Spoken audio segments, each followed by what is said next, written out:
Nung umalis po ako ng Canada, medyo masama po talaga yung loob ko. Sabi ko kay Oo miss, naman, kakalimutan ko na yung Canada, ayoko maririnig na about something sa Canada, ganyan.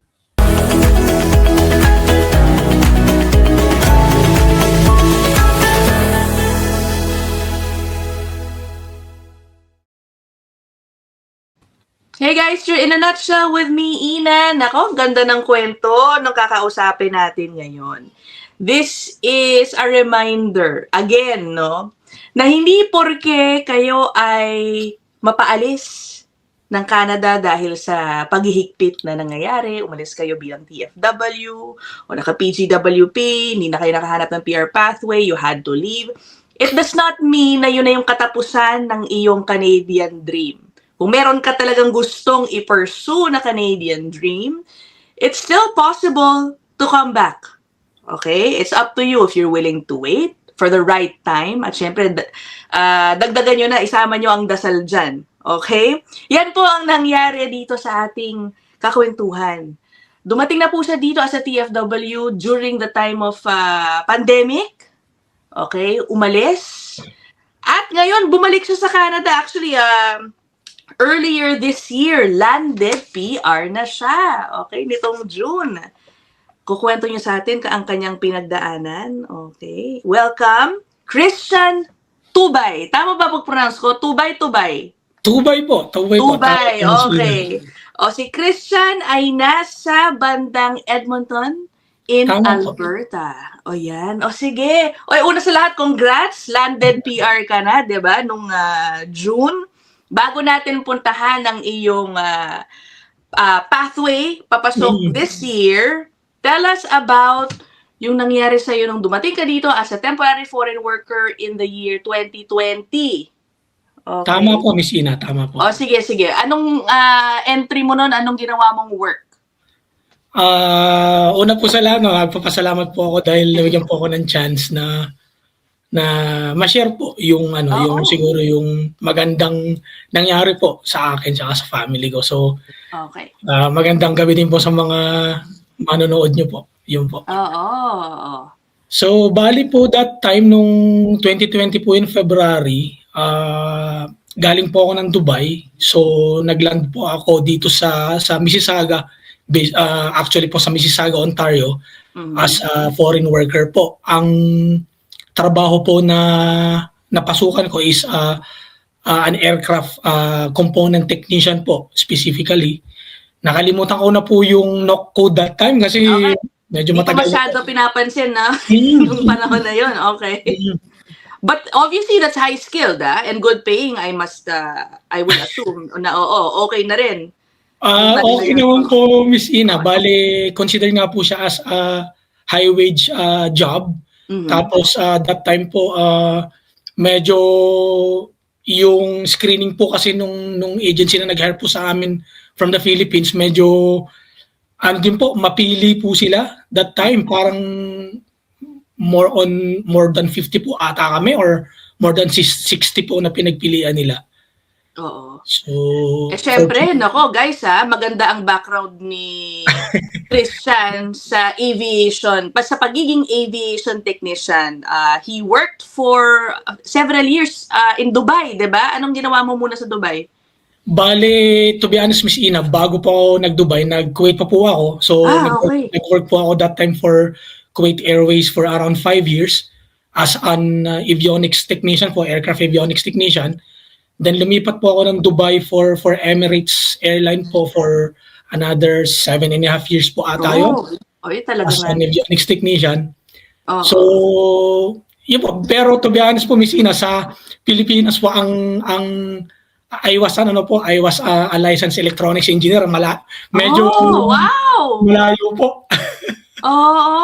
Okay. So, that background clearly, I assume, helped na mapili ka nung agency para ipadala dito sa Canada. Ano yung naging employer mo? Sino yung employer mo nung 2020? Okay lang bang manggitin, Miss Ina? Okay lang naman. Okay lang. Medyo maliit po na company sa Mississauga. Actually po, maliit po na MRO facility na maintenance, repair, and overhaul. So parang mga ilang technician ba? 25 lang po ata o 30 technicians. Alright. So, hindi po, to be honest po kasi Miss Ina, hindi, normally po sa experience ko sa Canada that time, hindi po kasi sila, yung malalaking aviation company po, hindi po sila nag-hire ng foreign worker actually. So, yung maliliit po na MRO facility, sila po yung nag-hire na foreign worker. I see. Okay, so how was your experience doon sa Mississauga?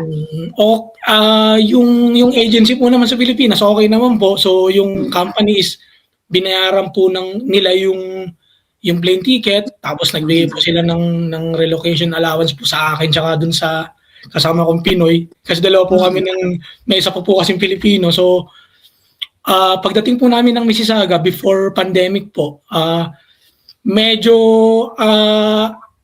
ang napansin ko po kasi that time, medyo dito po kasi sa Canada, medyo yung aircraft po nila is, yung system po is medyo laid back po ng kaunti. Laid back? Or ano, mas luma yung system? Mas luma po yung mga aircraft na sineservice nila. Okay. Doon sa company mo. Okay. Opo. So pagdating po namin ng kasamahan ko, sinalpak po agad kami. Wala pong mga orientation, mga ganun, wala po.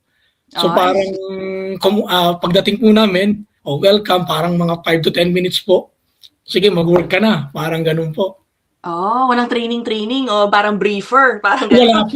Wala po Miss Ina. Okay. And now guys, the interesting thing that happened to Christian was, dumating sa 2020, kakaumpisa lang ng pandemic. Ito na, ilang buwan pa lang. Ang kontrata mo was supposed to be for how many years? 2 years ba? 2 years po, Miss Ina. 2 years. Nako, ilang buwan pa lang sa kanyang trabaho dahil sa pandemic, na-lay off sila. Sige, so, una sa lahat, paano sinabi sa inyo?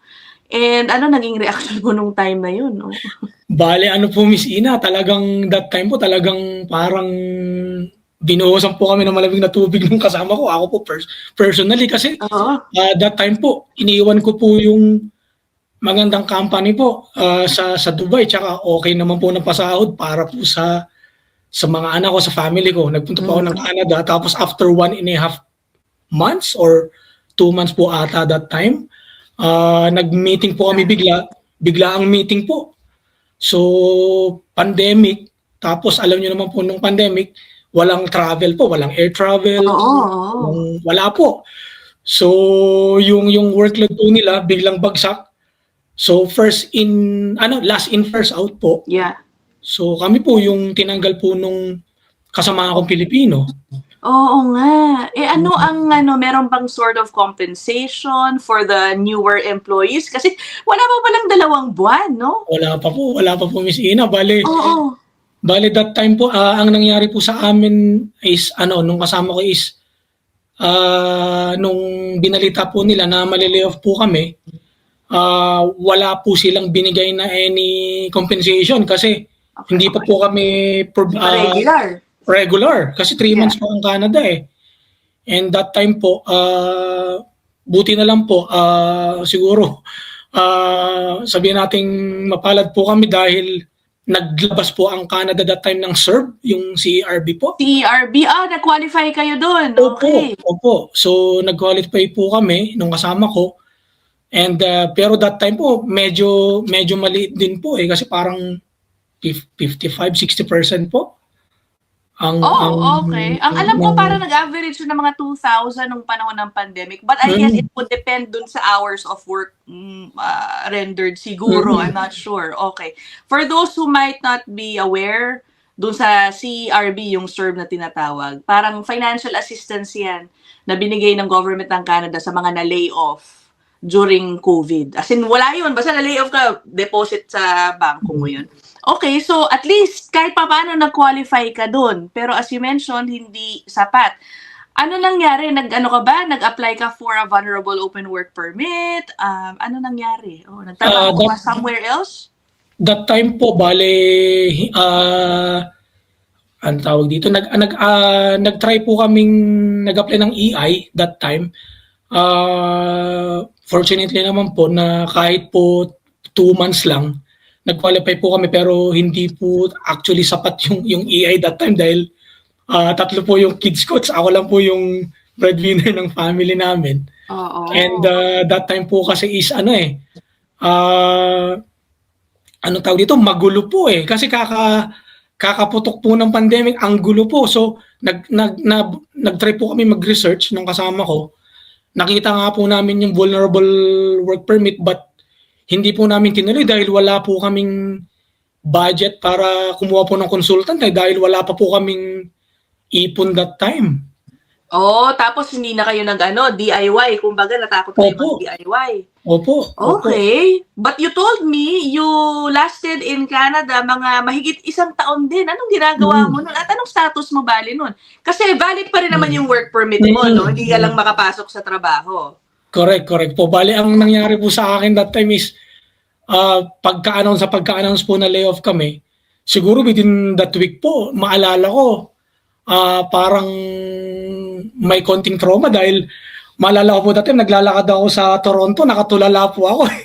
Hindi ko alam kung sabi ko, ganito pala sa Canada. Kabago-bago mo pa lang, di ba? Nakaka-trauma yun in a way, no? And wala po akong kakilala ni isa dito po sa Canada. Meron pong pinsan si Mrs. pero nahihiya po akong parang magpakita dahil nawalan po ako ng work ng ganun-ganun po eh. Okay. And that time po, yun po, bali, nakiusap po ako sa landlord namin na kung pwedeng half muna babayaran. So napakabait po ng landlord namin, nakakaintindi naman po. So pumayag po siya ng half yung babayaran pero kailangan ko pong maghanap ng work that time para mapunan po yung cost of living po sa Canada. Oo. Okay, teka Christian. Dahil kung hindi ka nag-vulnerable open work permit, ibig sabihin, ang meron ka pa rin yung work permit mo with that employer. Closed work permit dapat yun. So, hindi ka pwede technically magtrabaho para sa iba. Anong ginawa mo? Okay. Bale, ang that time po, nagtanong-tanong po ako, Miss Ina, kung pwede mag-apply ng trabaho kahit naka-close permit ka. So, wala po ang idea that time eh. So, ano po yun? Kumbaga, umaga't gabi po, kahit gabi po, parang hindi na ako nakakatulog ng maayos. So, apply po ako online. But during that time po, may nakilala po akong isang Pilipino po sa bus stop lang. Siya po yung tumulong sa akin na mapunan po yung mga pangangailangan namin nung kasama ko. So, ikinonect po nila kami sa church, sa Christian church po na nagbibigay po ng tulong sa amin para yung mga basic needs po namin. Tapos lumapit po kami sa mga food banks po para mapunan po yung pangangailangan po namin pang araw-araw. Wow! Okay. Ngayon, I'm trying to recall kung nung pandemic ba meron temporary policy na inimpose na baka kahit yung mga naka-closed work permit na na-lay off, baka pwede maghanap ng trabaho with another employer. I'm not sure. Naalala mo ba? Baka may ganong policy. Oo. Bali, ang nangyari po kasi, Miss Ina, nung April po kasi nung nawalan kami ng work, so ang nangyari po sa akin is, nag-try po ako nag-apply. So that time po, nag-post po ata ako sa isang group sa Facebook na ganito po yung nangyari sa amin, ganito yung status namin. May nag-reply po na isang kabayan po sa Leamington, Ontario. Malapit dito. Oo. Ang work po is isang greenhouse farm. Diyan, marami. Yung mga farm pictures, yung mga pictures of ano. Okay. So, yun po. To cut the story short po, nag-pack up po kami nung kasama ko kasi sinama ko po siya. Biyahe po kami ng Leamington, Ontario. Pagdating po namin doon, before po pala that time, nagpasa kami ng resume muna dun sa kabayan. Pinasa po niya dun sa owner ng farm, ng greenhouse farm. Tapos, fortunately po that time, na-hire po kami nung kasama ko as maintenance technician / supervisor, parang ganun po. Okay. So, biyahe po kami ng Windsor. Tapos, that time po, may Lamia po yung greenhouse. Oh, nice. Okay. Okay. So, doon kayo napunta? So yun po, doon po kami napunta for 4 or 5 months po ata yun. So nag-work po kami ng kasama ko doon. Pero Miss Ina, grabe po na ang hindi po pala biro ang trabaho sa greenhouse. Grabe po. Okay. Sa liming doon. So naalala ko nga po that time kasi nung isang off po namin, nagawi po kami ng Windsor eh. Oo, dito. Okay. Oo, dyan po sa inyo. Yung maraming flag po, tapos may river po ata, tapos kabila. The riverside, okay. Ayun, yun. So, sabi po ng kasama kong Pilipino, medyo ano din po siya depressed po dahil first time niyang OFW eh. Sabi niya ganyan sa akin, pare, sabi niya, nakikita mo tong ilog na to? Ano kaya kung tumalon na lang tayo dito? Uy, grabe. Pumunta tayo sa kabila. Detroit yun, pag lumaki kayo pa Amerika. Tapos sabi ko sa kanya, being a Christian, sabi ko sa kanya, sabi ko, pare, dalawa lang yung mangyayari sa atin. Ako. Either mahuhuli tayo ng border police or navy dyan, or pangalawa, mamamatay tayo dahil sa lamig niyan. Ako ganyan sa kanya. Correct. Oo. Alam kasi mo, medyo, hindi ko ma-imagine yung hirap. Una sa lahat, wala kayong kasamang pamilya, di ba? Dumating kayo dito, wala pang 2 buwan, na-lay off kayo. In the middle of the pandemic itself kasi, no, parang medyo nakaka-depress siya for many people, causing anxiety, ganyan. Tapos nung lumipat ka, did a job na hindi yun yung pinunta mo dito sa Canada. Sa Canada, parang, totoo, all those combined must have been terrible. Diba? Actually, okay. So, umalis ba kayo doon sa farm? Kasi sabi parang ilang buwan lang, lumipat pa kayo ulit. Bale, ang nangyari, Miss Ina, nung nasa farm po kasi kami, grabe po yung doon po namin nakita yung isang side ng Canada na yung owner po niya kasi, not to stereotype po, pero yung owner niya po kasi Italian Canadian. So araw-araw po na ginawa ng Diyos, grabe po yung niya, yung hindi magagandang salita po na nangigaling sa salita sa bibig niya po na hinahal ko kayo dahil ganyan. Tapos yung ang dami po naming namit na Pilipino doon, mga Jamaican, mga black people po na grabe po, wala pong proper PPE, walang proper safety harness. Since maintenance technician po kami, nagpapalit po kami ng halogen lamps tsaka nung glass po ng greenhouse kahit winter. So ang dami po namin paso sa kamay that time kahit winter. So sabi ko sa kasama ko, kaya mo pa? Ako kasi kung hindi na kaya, mag-quit na tayo kasi hindi ito yung pinunta natin eh. Ako ganun sa kanya. So you quit that, you quit? Ang nangyari po, after 5 months, nag-tender po kami ng resignation na hindi po nagustuhan ng employer. Naku. Tapos hindi po binigay yung last salary namin. Ano ba ito? Hindi binigay. Tapos lumapit po kami sa Philippine Embassy pero wala din po silang nagawa eh. Dahil po hindi sila kontrolado ng parang powers po nila or governing. Pero they can find way anyway. O sige, hindi ko lang sasabihin. Pero okay, so after that, naghanap kayo ng iba pang, nakahanap pa ba kayo ng isa pang employer? Bali, ang nangyari po sa amin that time is before po kami nag-quit, nag-try na po kaming mag-apply via LinkedIn. Fortunately po, may nag-hire sa amin na isang aviation company ulit. Dito naman po sa Calgary, Alberta. Abahan ng ibang probinsya pa kayo na. Okay. So, from Leamington, lipad po kami ulit ng Calgary. Buti, may ipon kayo kahit pa, few $100, no? Few $100 po. Okay. May bit-bit po kami kahit pa paano. So, pagdating po namin dito sa Calgary, meron po yung nag-hire po ng parang immigration consultant yung employer. Kasi gusto po talaga nila kaming kunin dahil medyo mahirap pong humanap ng line of job po namin that time kasi pandemic po eh.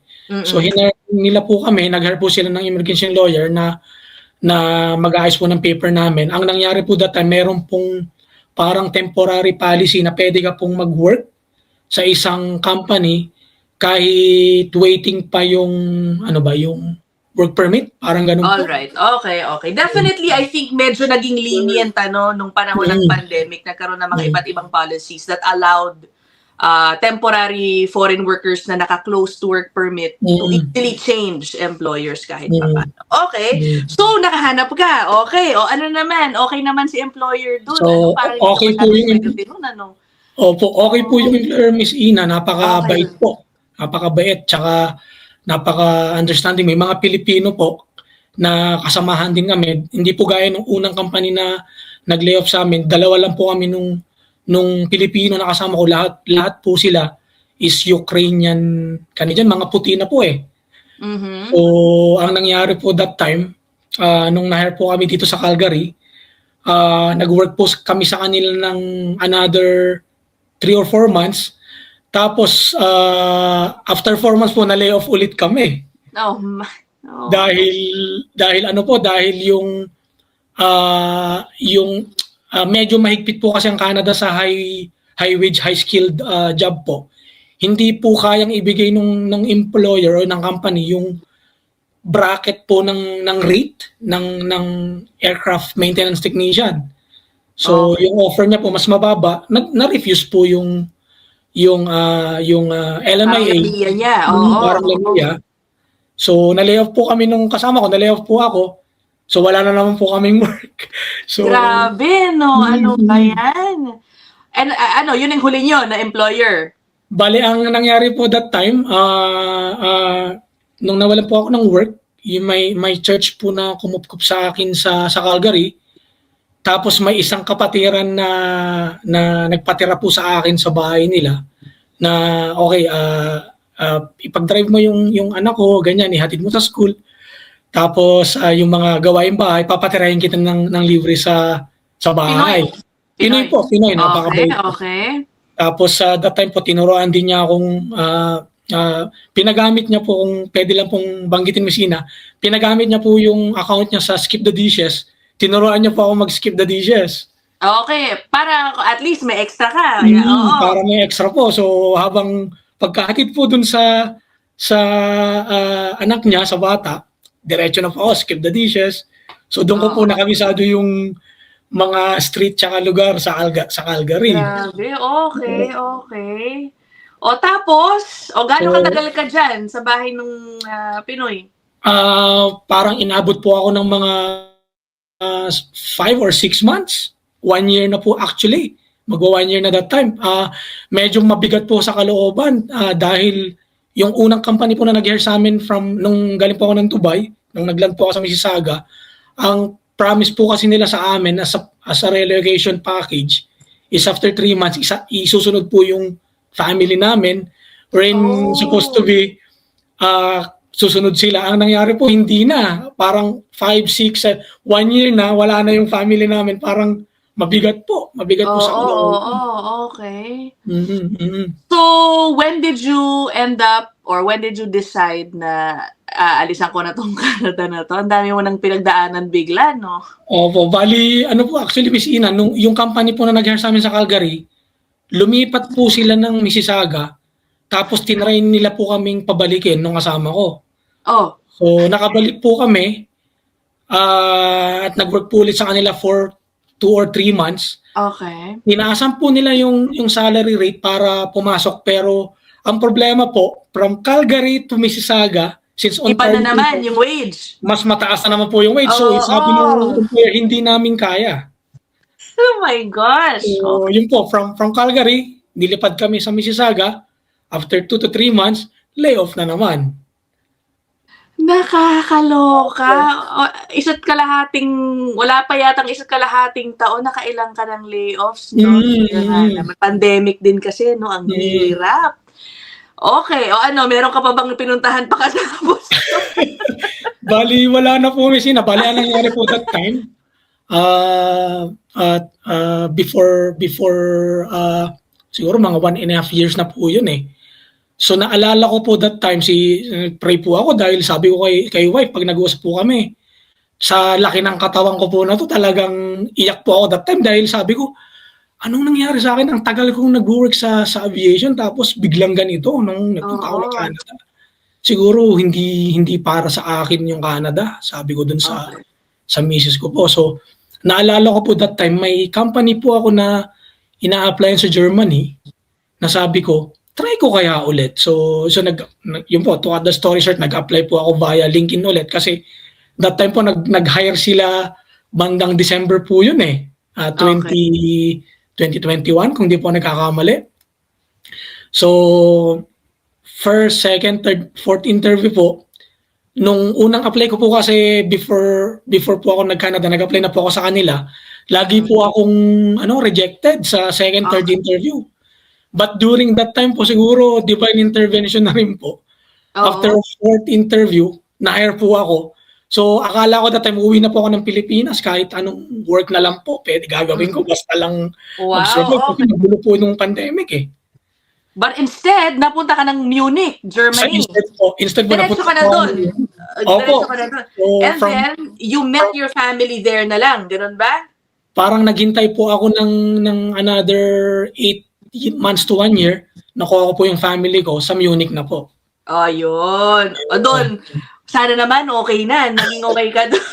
Opo. Okay naman. Okay. Ganito guys, So, yun yung kanyang pinagdaanan bilang TFW sa Canada, no? Mahigit 1 taon. Grabe, no? Tapos napunta siya ng Munich and you guys lived there for about 3 years. Tama?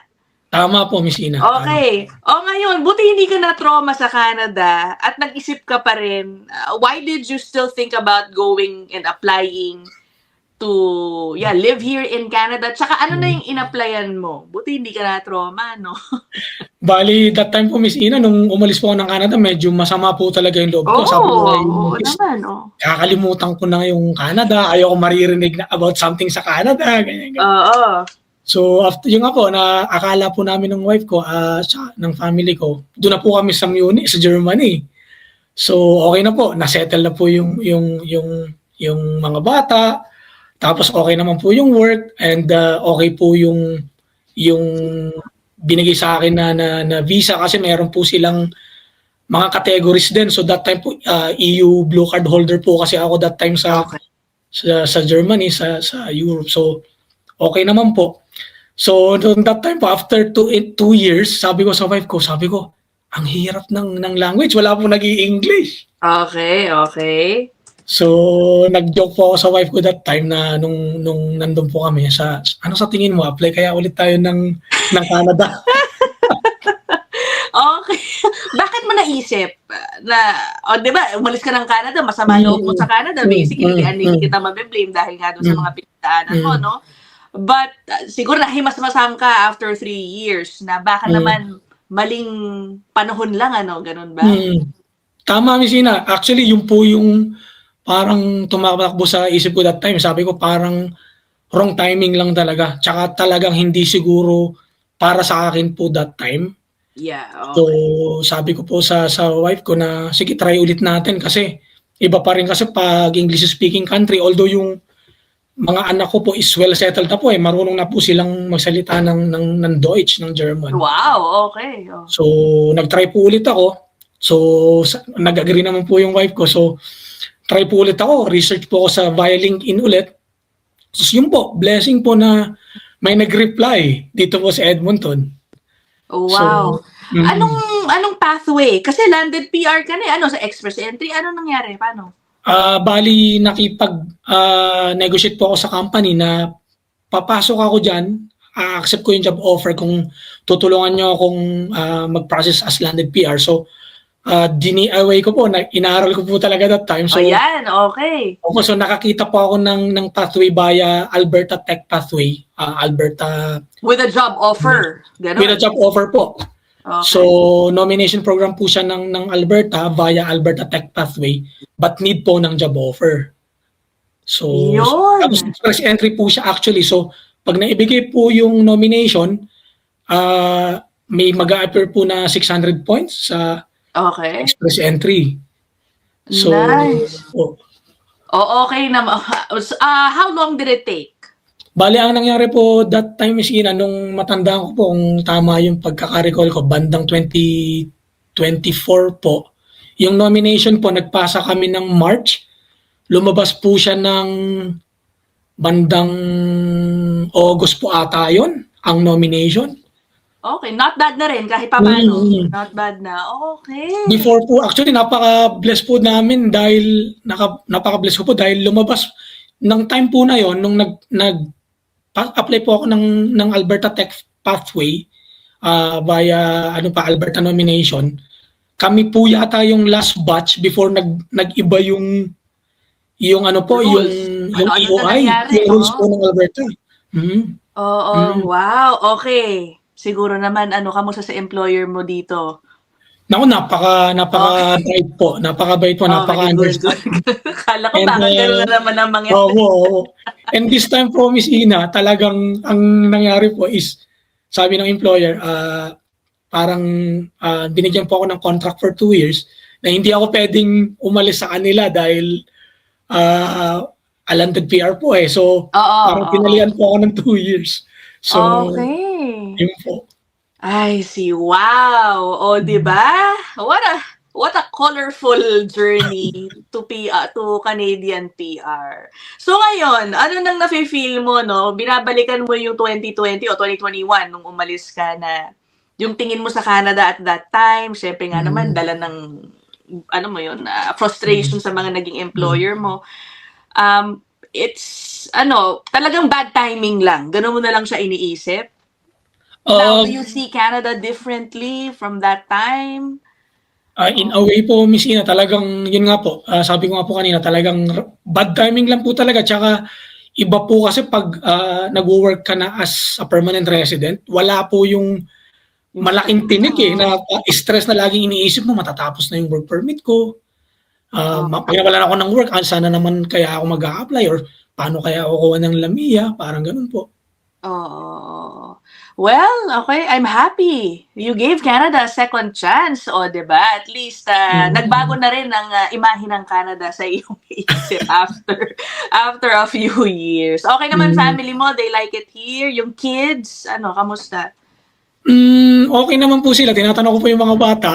Medyo malamig nga lang po dito sa Edmonton. Kumpara sa Munich kasi hindi po gaano yung snow doon. So, pero okay po sila, nag-settle naman po. And yun nga po talagang thankful din po kasi kami thankful po talaga kami dahil nabigyan po kami ako po personally ng second chance po na yun po makita po yung isang side ng Canada na maganda naman po sa looban. So yun po. Alam mo, isisihin na lang natin yung pandemic kasi diba, first time nangyari yun in our lifetime, diba?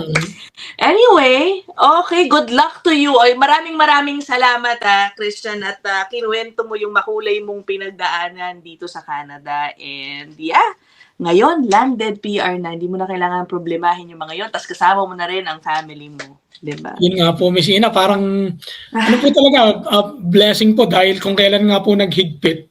Saka naman kami nakapasok as a landed PR. So, sabi ko nga po sa family ko, sa misis ko na talagang kung hindi para sa'yo, hindi talaga ibibigay ng Lord kung hindi pa time. So, kung time na... Ay, may tanong pala akong isa. Dun sa Alberta Tech Stream na in-applyan mo ba? So, meron kang job offer na kailangan, di ba? Kinount din ba yung...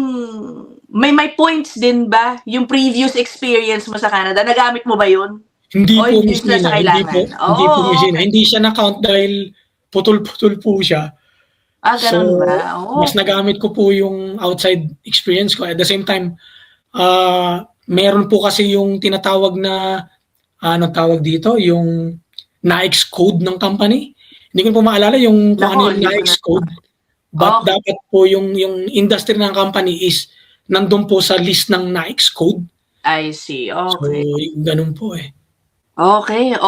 Sige, Christian, good luck to you and your family. Sana magtuloy-tuloy ang inyong kasiyahan dyan. And thank you for sharing your story. Diba, guys?